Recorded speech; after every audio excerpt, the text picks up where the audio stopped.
The LSP-SC2 is designed to control a solar collector system consisting of a solar collector and a hot water storage tank. Disassemble the product with a screwdriver. Place one of the temperature sensor in the water tank. Place the other temperature sensor in the solar heat collector. Connect the pump to the controller to its place. Decide if the system filled with antifreeze fluid.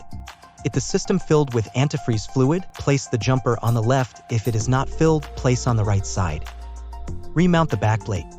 Connect the controller to a wall plug 230 AC. If the cabling okay, check the pump with the button from the bottom of the product. It should start the pump. Adjust the potentiometers on the controller with a screwdriver. The start temperature. The temperature difference between the water tank and the collector. Delay of the pump. Enjoy the free sun energy and the hot water thanks for our controller, which makes the system efficient and reliable.